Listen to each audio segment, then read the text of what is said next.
Today we have the opportunity to sit down with world-renowned and critically acclaimed art duo Gillie and Marc, who are contemporary artists, and they've been collaborating for the past 23 years.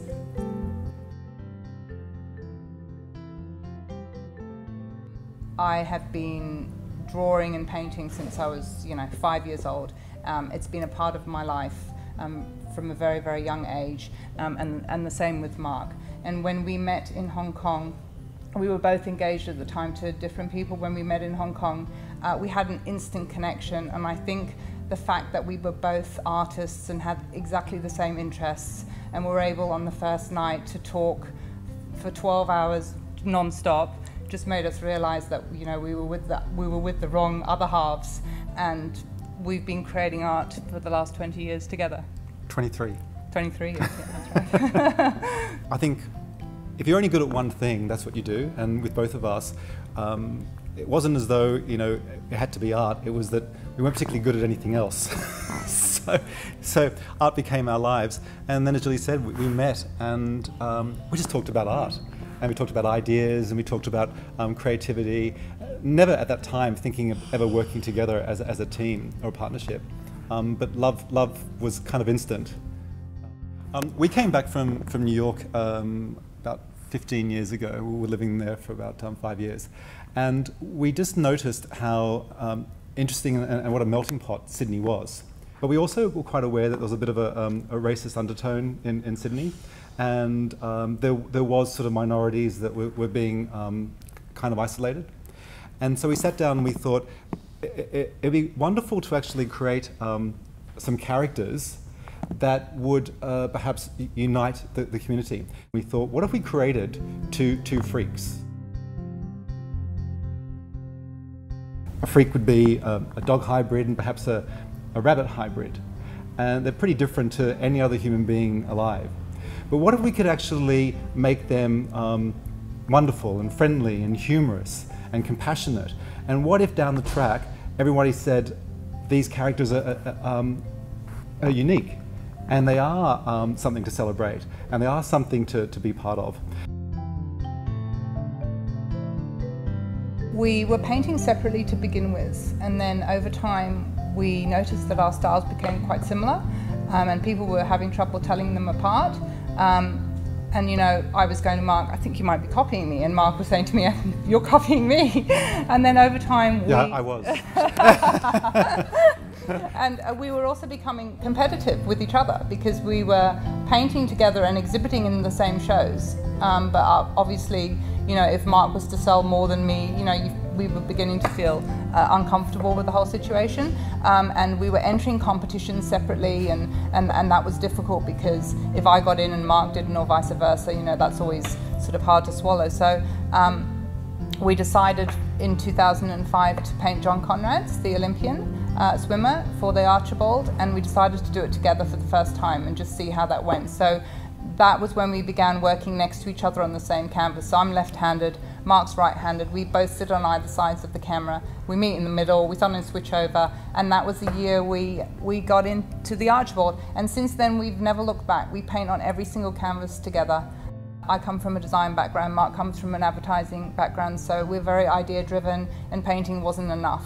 So we wanted to keep exploring. So we began with the sculptures, and we started just with the steel sculptures to begin with, just the sort of one-dimensional ones, and then we started with our first fiberglass sculpture, and it was quite a slow process, but it was exciting. And then we realized you don't have to stick to one medium to express yourself in art. We can do whatever we like. There's no boundaries. And Gillie's right, we often discuss this, is that what's so exciting, I guess, about art right now is a lot of the rules have been thrown out, and they should be thrown out. There shouldn't be any rules. And it was always that you're a painter, or you're a sculptor, you're a filmmaker, or you're a musician, whatever. If you're creative, be creative. Be medium neutral. And so, as Gillie said, that's what we are. I think working together as a team, again, is somewhat unique. And it's interesting because we have a lot of artist friends, and they say to us, it's quite lonely being an artist. You're in your own sort of headspace, and you have to keep going inside yourself to go, what am I thinking, what's next? We're with each other all the time, and you play off each other. and you push each other and you motivate each other and you encourage each other. And you have downs, but the other person's there to pick you up. And when you are too extreme, the other person's there to sort of go, hang on, this is a bit too much. And every day I learn something new, and you know, and Marc will too, and then we'll share it, and it's just, we're on the same path, and yeah, it's a good thing.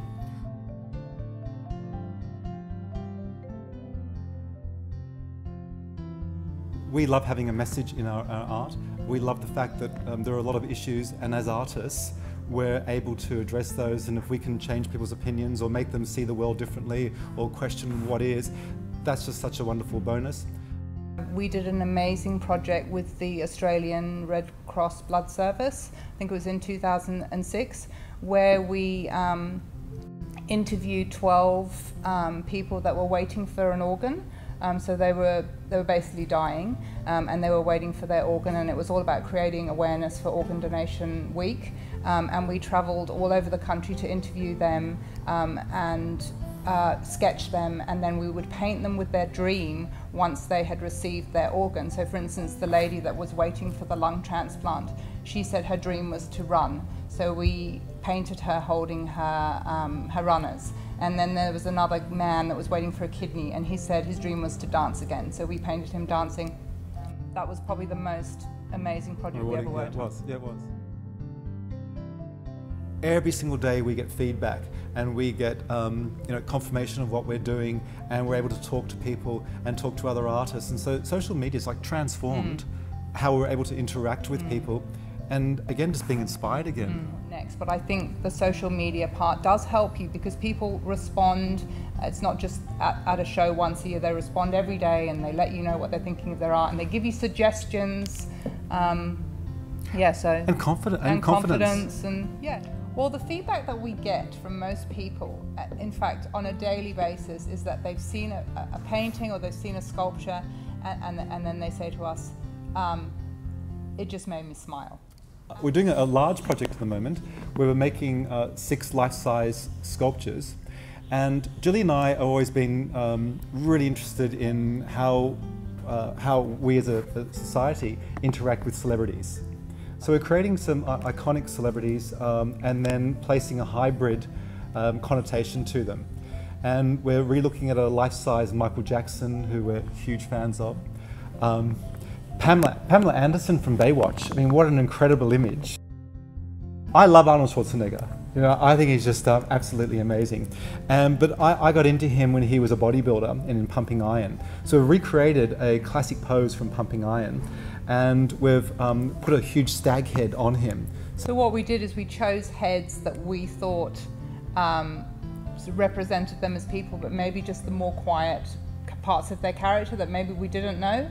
We also placed the hybrid heads on them as well to make them more approachable and more friendly and not so intimidating, because celebrities are so intimidating. And that's what it is.